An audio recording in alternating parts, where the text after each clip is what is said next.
Good morning, students. Today we are going to discuss about the inductors and transformers fifth chapter. So in that we try to discuss about the inductors. So before going to that we try to discuss about some of the basic components. What is a passive component? Passive component means these components by themselves are not capable of amplifying an electrical signal or which do not have the ability to produce gain. So generally passive component means these are the energy taken devices. It does not produce the energy. So these components by themselves are not capable of amplifying an electrical signal.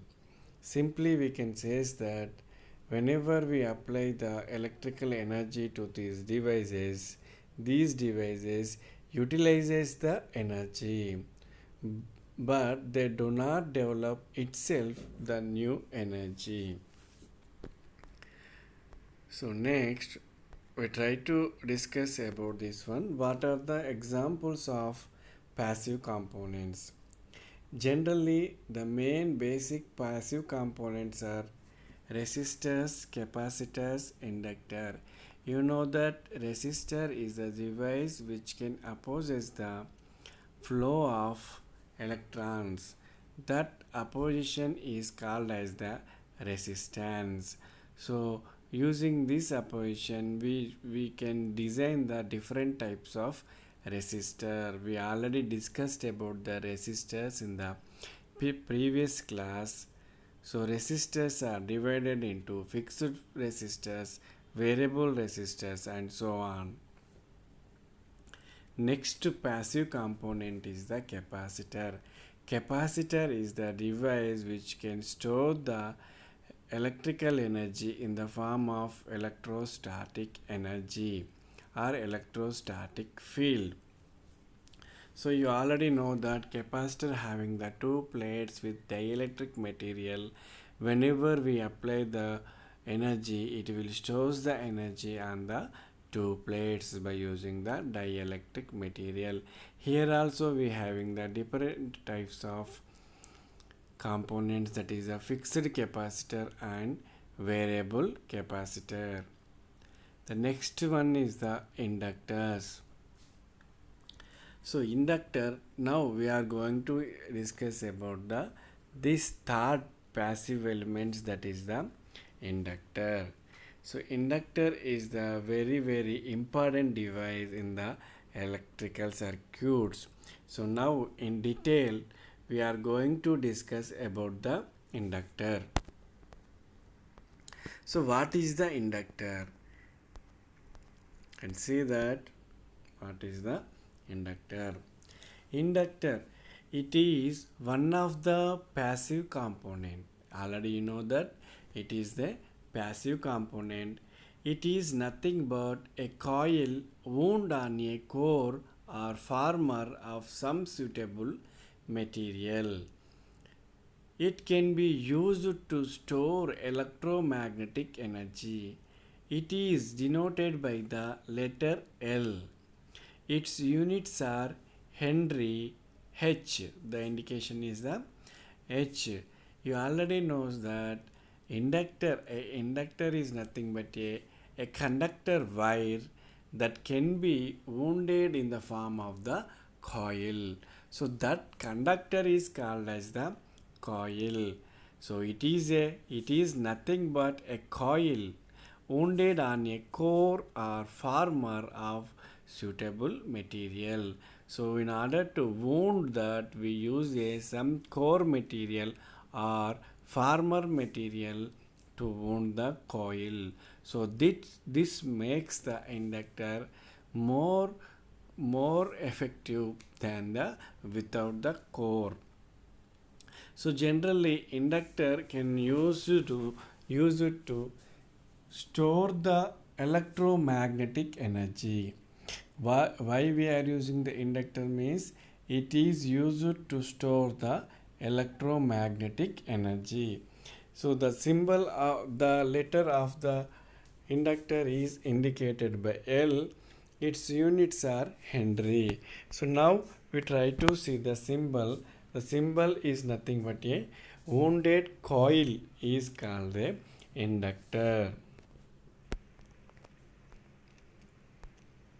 So now these are the different inductors. You can see we having the different cores and different formulas are there for this inductor. You can see simply a conducting wire is wounded. So that is called as a inductor. So you can see a simple conducting wire, if you wound, it provides a different properties. So generally the properties are called as a self-inductance and the mutual inductance. So these two are the two basic inductances which we are used for the generation of the motor principle as well as generation principle, the AC generation. Now we try to see how the AC signal is there. You can see the waveform. So this is the varying current. It having the 0 to I, two cycles are there. We having the magnetic field. How we having the magnetic field? You see, in the positive side you having the counterclockwise magnetic field. In the negative side we having the clockwise magnetic field. So the thing is, whenever we apply the AC signal to the inductor, if it is the positive signal, so the induced waveform magnetic field is nothing but a counterclockwise. If the applied wave is a negative, the varying magnetic field is the clockwise as shown in the figure. So magnetic field around an alternating current carrying conductor, how it is shown in the diagram. That is the magnetic field around an alternating current carrying conductor. As the current increases in value, magnetic field expands outwards from the conductor. If the current value increases, the magnetic field is expanded. The size of the magnetic field is increases outwards from the conductor. As the current decreases, the magnetic field collapses in the conductor. If the current is decreases, the magnetic field is reduced and collapse at the conductor. And expanding and collapses magnetic field then is the same as that of an field in the motion. The meaning is, whenever we are applying the alternating current, so if the current is increases, it having the increasing motion. If it is decreasing, it having the decreasing motion magnetic field. And expanding and collapses magnetic field then is the same as that of a field in the motion. The passage of magnetic flux results in an induced voltage.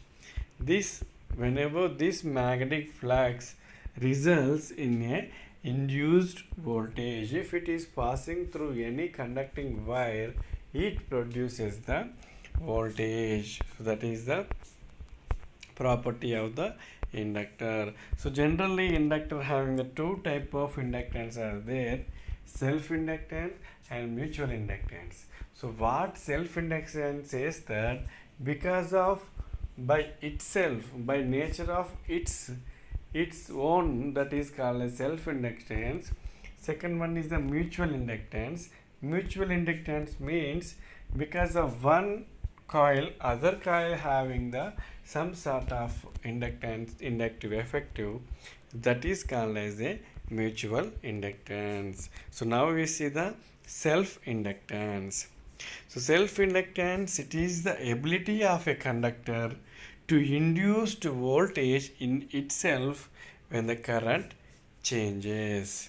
The meaning is whenever current changing through the conductor, how much of voltage is induced in the particular conductor, that ability is called as the self-inductance. So generally the self-inductance is indicated by L. The units are Henry. So you can also say that inductance property is inductance opposes the change in the current. It opposes the change in the current and it produces the voltage when the current is changes. You can see the self-inductance circuit. So here we can having the alternating voltage and we having the inductor L. The load voltage is VL. You can see this is self-inductance. The two lines indicate is the iron core of the inductor. So you can see VL equal to minus L di by dt. The induced voltage is proportional to the change in the current, that is a V proportional to di by dt. So the proportionality is nothing but the opposition of the opposition of the current, so that is given by minus L di by dt. The VL is induced voltage that is measured in terms of volts, that is the V. L is the inductance in Henry, capital H. Di by dt is rate of change of current in amperes per second. Amperes per second, that is di by dt. You know that the change in the current with respect to the time. The minus sign indicates that polarity of induced voltage opposes the change in the current. That is the voltage. The voltage induced in the conductor is equals to VL equals to minus L di by dt. So it indicates the amount of voltage induced in the conductor whenever that is changes the, that is opposing the change in the current. So what are the factors affecting the inductance of an inductor? Self-inductance of an inductor. So we need to understand two types of factors they may affect: physical and other type of factors may affect. Now we try to discuss about the factors. You can see self-inductance of a coil is defined as the Weber turns per ampere of the coil. If you see in terms of physical parameters, inductance equal to N pi by I. N pi is called as a Weber turns and I is called as a ampere. The self-inductance of a coil is defined as the Weber turns per ampere of the coil. That is inductance equal to number of turns N. Pi is the magnetic flux. How much flux is inducing itself, that is called as a pi. N pi is called as a Weber turns and I is the what amount of current is passing through the inductor. For what amount of current is passing through the inductor and what amount of flux is generating, that ratio is called as a inductor. So generally pi equals to magnetomotive force for reluctance, that is the mmf equal to N into I, number of turns into current. S equals to L by mu A. L equals to N pi I, that is nothing but L equal to N pi by I, that is equal to N into N I. There is a pi equals to Ni mu A. So then what we are getting is L equals to mu A N square by L. So this is the physical equation of the inductor. Inductance equal to mu a n square by I. So what are the mu? What are the n? What are I square? We try to discuss now. Now we see here. So diagram is given. You can see. So this is the diagram. So area of the core. N is the number of tons. How many tons we used to used for this conductor. L is the length of the conductor. Mu is the permeability of the conductor or core. We can say that like that. Physical factors affecting the value of inductor. So these are the physical values which affect the values of the inductor. So area of the core A. So already we discussed A is the area of the core. So the inductance of an inductor depends on the following factors. Area of the core A, length of the core L, relative permeability mu R, square of the number of tons, square of the number of tons. You know that area of the core means what core you are using to wound the conducting wire. So we can directly wound the wire, but if you wound on the core that having the more flux linkage, that is the area of the core. So next one is the length of the core. How much length is there the core? That length also affects the induced voltage in the inductor. Next one is the relative permeability of the core. So what type of material you are using as a core, that also affects the inductance value. Another one is the square of the number of tons. Number of tons means how many tons the inductor is rotated or the inductor is wounded. That also affect the inductance value. So you can see. So what are the points we need to remember? The inductance of a coil depends directly on the square of the number of turns. The inductance is directly depends on the square of the number of turns. If number of turns increases, inductance also increases, and it also depends on the cross-sectional area of the core. Cross-sectional area of the core. If the core area is increases, automatically inductance is increases, and also on the relative permeability. The relative permeability of the core also increases, automatically inductance also increases, and finally it is inversely as the length of the core. It is inversely proportional to the length of the core. So these are the four factors which affect on the inductor. That is, inductance is directly proportional to the square of the number of turns, cross-sectional area of the core, and relatively permeability of the core, and inversely proportional to the length of the core. So these are the physical properties which affect the inductor. So inductor is nothing but inductor is a conductor wire which can wound on the core or former. So that is called as a inductor. So now we try to discuss another one, that is what is mutual inductance, what is coefficient of coupling.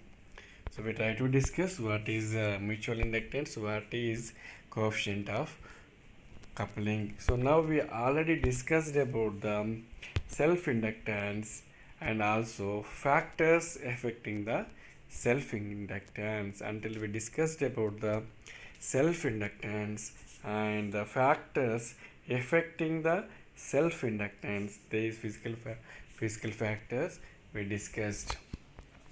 So now So now we know what happened when the coil 1 is excited with an AC.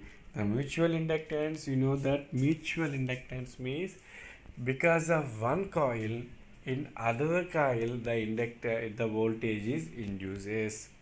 Because of the excitation in the first coil, the second coil may experience that or may induce the voltage in the second coil. This type of induction is called as a mutual inductance. Now we see, so now we know that what happens when coil L1 is excited with an AC. You can see when it is excited with the AC, whenever AC current is passing through the inductor, what happens if there exists a magnetic field induces. If it is the AC magnetic field, the magnetic field is alternatively increases and decreases like the AC signal. You can see the magnetic flux is produced around the coil. The magnetic flux, how it is producing is here, it is increasing the magnetic flux and decreasing the magnetic flux here depending on the current passing through the inductor. Next, place another coil 2 near to the coil 1. So we are excited first coil. Next, you place the another coil near to the first coil L1. If a meter is connected across coil 2, it shows the deflection. If you connect any galvanometer to the second coil, so it will shows the deflection. The meaning is the amount of excitation is induces the magnetic flux in the first coil. This magnetic flux try to induce the voltage in the second coil. So this type of is called as a mutual inductance. Can you guess why the galvanometer shows the deflection? You can simply guess that all are part of flux produced by the coil 1 links with the coil 2. In the first coil, whatever the voltage is produces, that voltage is linked with the coil 2. That's why the galvanometer shows the deflection. So now we try to discuss about the mutual inductance definition. So what is the mutual inductance? Mutual inductance. Mutual inductance is the ability of varying current in one coil to induce voltage in a nearby coil is known as the mutual inductance. As I already mentioned, the ability of varying current in one coil, to induce voltage in nearby coil.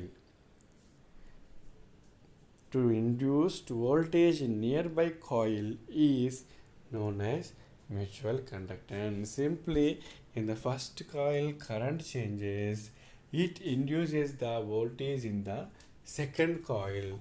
So that induction is called as a mutual inductance. The mutual inductance is denoted by the letter capital M. So the units, this is also a Henry because this is also a inductance. So previous one is the self-inductance. This one is the mutual inductance. So now you can see the diagram how it is. So first to coil 1, number of turns N1, coil 2, number of turns N2. Okay, so we apply the voltage AC excitation in the first coil, and because of this induced magnetic field that links with the L2, so because of that mutual inductance we will get the output voltage in the second coil. So now we try to derive the expression. Same, it is like the same one. Mutual inductance can be expressed as M equal to V di by dt. So the induced voltage di by dt, where V is the mutual inductance of EMF produced in the second coil. Di by dt is the rate of change to the first coil. What is the nothing but rate of change in the current in the first coil. Try to see. So now see some of the pictures how it is. You can see coil 1 and coil 2 like this. We can also connect another coil 1 and coil 2 by using a core. We having a core, or we can also call this as a former. Next, we try to see what you have understand from the pictures. From these two pictures, what you understand. So the observation from picture 1 are the flux of coil 1 does not all link with the coil 2. No mutual inductance. Observation from the second are all the flux produced by coil 1 links with the coil 2. Mutual inductance is maximum. Once again you try to see the pictures. What are they? Try to observe the picture. The first picture you can see the two coils are nearer, but the total flux generated by the coil 1 is not linked with the coil 2. So when the flux is not linked with the another coil, there is no mutual inductance. Coming to the second picture, you can see the produced EMF, whatever the EMF is produced by the coil 1, that is linked with the coil 2. So that's why this is 100% the inductance is induced, that is called the mutual inductance. All the flux in the first one, the flux of coil 1 does not all link with the coil 2, so there is no mutual inductance. In the second picture, all the flux produced by the coil 1 L1 links with the coil 2, so that is a mutual inductance is maximum. So now what these two pictures says that it is clear from pictures that two coils are said to be magnetically coupled if full or part of the flux produced by one coil links with the other. The meaning is, what we can say is that if the two coils are said to be magnetically coupled, if we can say any two coils are magnetically coupled means, when you can say that type of definition means when if full or part of the flux, when full or part of the flux produced by one coil links with the other, then only we can say that there exists a mutual inductance or magnetically coupled. So it indicates the how effectively it will coupled with the another coil. So next important factor is the coefficient of coupling. Coefficient of coupling means this coefficient of coupling gives that how much amount of first coil inductance or flux is linked with the second coil. So it is gives that the coefficient of coupling gives the degree of magnetic coupling is known as the coefficient of coupling. The meaning is degree of magnetic coupling. So how much amount of the magnetic flux is coupled with the another coil, or the degree of magnetic coupling is known as coefficient of coupling. If its value should be always less than 1. Less than 1 means it is coupling properly. It is indicated by the K. Coefficient of coupling is indicated by the K. It has the no units. We know that it having the no units. So now we can see Coefficient of coupling means relation between self-inductance of two coils, their mutual inductance and the coefficient of coupling. So what is the relation between the coefficient of coupling, mutual inductance and the self-inductance? So now we try to discuss that one. So the coefficient of coupling, you can see the formula is the coefficient of coupling between two coils is given by K equals to capital M by under root of L1 L2. So M, what it indicates, the mutual inductance. L1 L2 gives the self inductance of the two coils. The K, that is nothing but flux linkage between L1 and L2, total flux produced by the L1. So what amount of flux is linking from the L1 to L2 and what amount of flux is produced through the L1? So that ratio is given in the form of coefficient of coupling. So points we need to remember in the coefficient of coupling, you can see. So points to be remembered is, if K not equals to 1, the coils are said to be lightly coupled. K is not equal to 1, that is the lightly coupled. So the K is equal to 1, the coils are said to be tightly coupled. So exactly 1, then the two coils are tightly coupled. If K is equal to 0, the coils are having no coupling. If the value is 0, no coupling. If the K value is 1, generally not more than 1, that is, if it is 1, perfectly coupling, less than 1 means somewhat it is coupling. If it is a 0, so the coils are having the no coupling. Now we try to discuss about the another topic, that is classifications of inductors. Classification of inductors. What are the different types of inductor? We try to discuss.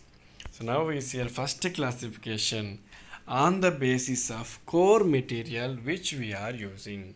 So what core material you are using, that core material gives the classification of the inductor. The first one is the air core inductors. The meaning is the inductor does not having any core. The air is act as a air core. Next one is the iron core. So iron core means here we use the iron material or iron rod as a core or iron frame as a core. So this type of inductance is called as a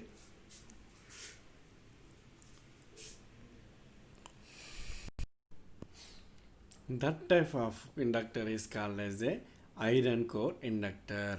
So next one is the ferrite core inductor. Here the core material is ferrite, so that's why it is called as a ferrite core inductor. So now you can see how it is air core inductors. So in the air core inductors there is no we don't having the core. You can see the picture. In the picture we can show that there is no core.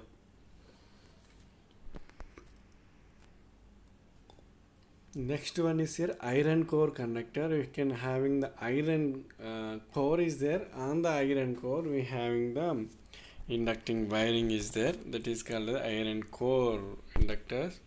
So next one is the ferrite core inductor. Ferrite material is somewhat different. So that is a ferrite core inductor. You can see in the diagram what are the ferrite core. Now we try to discuss what are the advantages of these different types of inductors and what are the uses, disadvantages, advantages of these different types of conductors. First one is the air core conductor. You know already air core conductor. So air core conductor means there is nothing but air inside of the coil. There is nothing inside of the coil, it is nothing but a air. Air is acting as the core. In the air core conductor inductors, we use the air as a acting as a core material. So next one is their inductance are limited to low values. If we use the air as a core, means the flux may not coupled tightly with the second coil. Some sort of flux may be staged.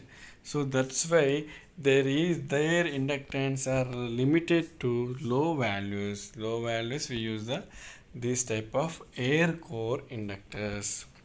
So there is nothing but air inside of the coil. That is, air is acting as a core. The symbol of air core, you can see the wounded wire without having any core. Without having any core. The next one is the iron core inductors. This is another important one, in which a coil of wire is wounded over a iron core. The coil of wire is wounded on a iron core. That type of inductors are called as a iron core inductors. Iron core inductors. They possess comparatively much larger inductance compared to air core. Compared to the air core, much larger inductance is generated. Much larger inductance is provided in the iron core inductors. From in the air core, there is no proper linkage from one coil to another coil, but in the iron core, here we having the some sort of magnetic path is generated because of this iron core, so that the inductance is more comparatively air core. You can see symbol of iron core indicate inductor is given by inductor. On the inductor, two dark lines are used. Two dark parallel lines are used to indicate the iron core inductor. So third one is the ferrite core inductor.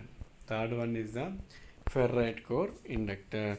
So in which a coil of wire is wounded over a ferrite core. What is the specialty of this ferrite core? Means the coil of wire is wounded on the ferrite core. The wire is wounded on the ferrite core. So these coils have high inductance. By these coils also have the high inductance. The symbol is like this inductor symbol. On that we can get the two dashed parallel lines. Two dashed parallel lines. Two parallel lines indicate the iron core. Two dashed parallel lines indicate the ferrite core. So these are the three classification based on the materials. Based on the core materials, we divided into three types. First one is the air core inductor. Second one is the iron core inductor. Third one is the ferrite core inductor. So now we discuss about another classification of inductor on the basis of frequency of the operation. So depending on the frequency, now we try to classify the inductors into two types. We know that because based on the frequency, we may having the two types of frequencies: audio frequency, radio frequency. We may having the another frequency, but we don't use those frequencies properly. Those frequencies are repeatedly. So that's why we having the two classification: audio frequency coils, radio frequency coils, or audio frequency inductors, radio frequency inductors. So what is the meaning of audio frequency coils or inductors? So audio frequency inductors has several hundreds of tons on iron core to give high inductance value. So audio frequency coils having the several hundreds of tons, several number of tons having on it iron core to give high inductance value.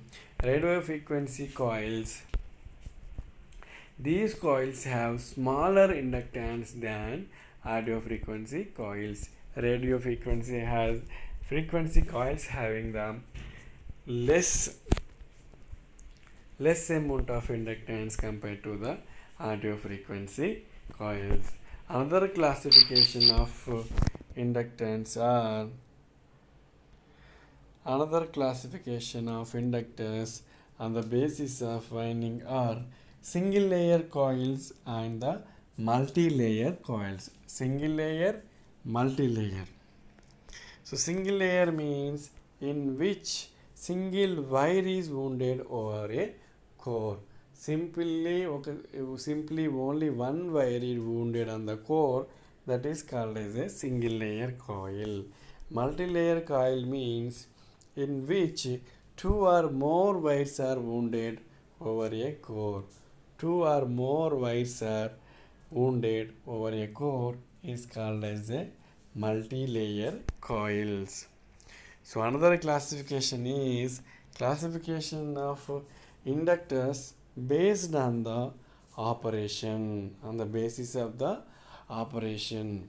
This is the third classification based on the operation. Here we have the two classification. First one is the fixed coils inductors or fixed inductors. Second one is the variable inductors or variable coils. Variable inductors or variable coils. So first, fixed coils.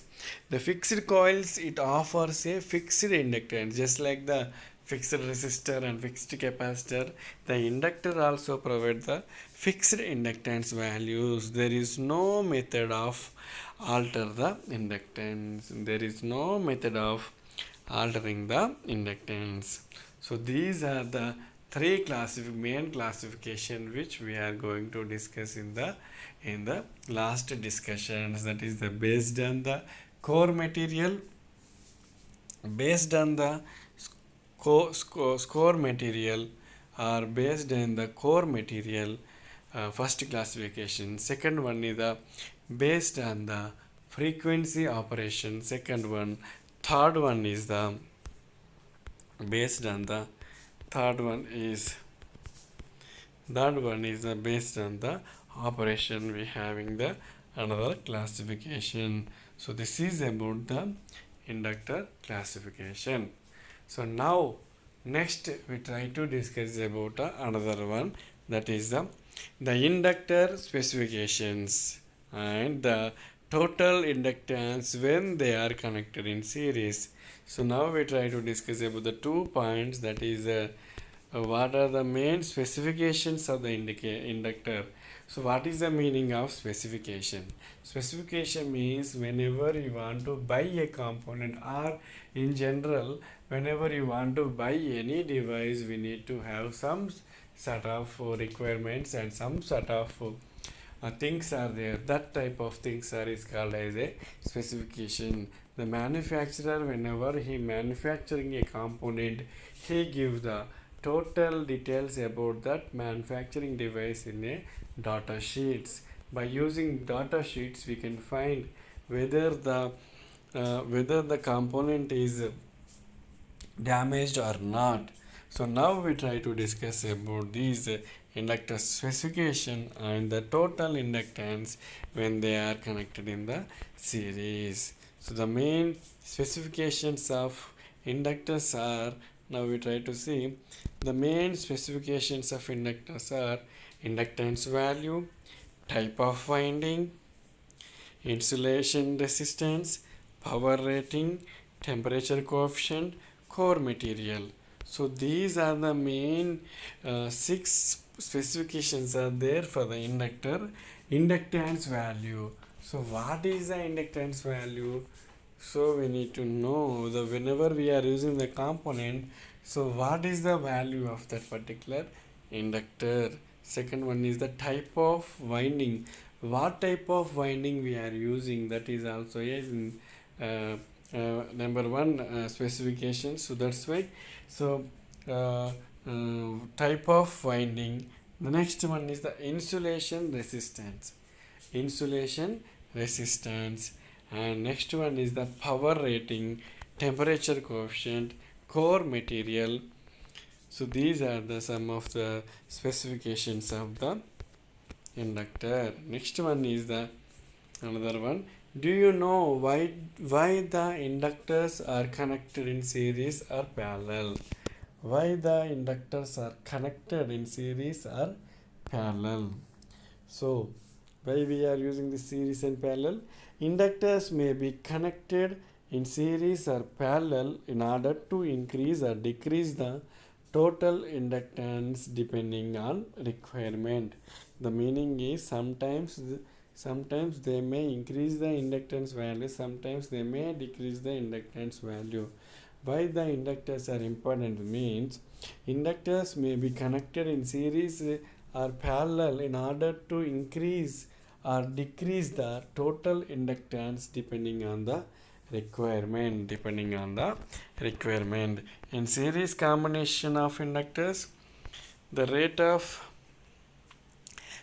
of change of current is same in all inductors.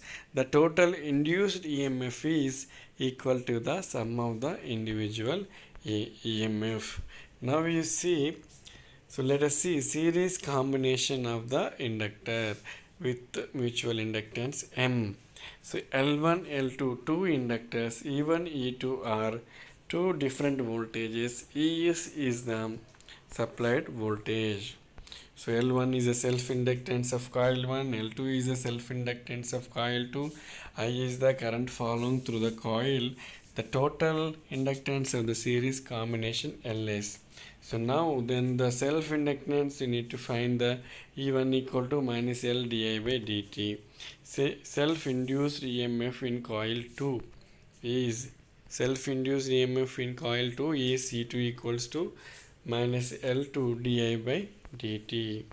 The total induced EMF is sum of the individual EMFs. ES equals to E1 plus E2. That is you know that minus L1 di by dt, L2 di by dt. So this is the same, minus Ls di by dt equals to minus L1 plus L2 di by dt. So that is series combination of inductor is Ls equals to L1 plus L2. So that is the series combination of the inductors. The total inductance of the series combination is given by the formula total inductance L equals to L1 plus L2 plus L3 dash dash dash Ln. That is n number of inductors can also connect in series, just like the resistors. Whenever you connecting in series, it will add the resistance value to the first one. Same way here also inductance also having the same increasing L1 plus L2 plus L3 and so on.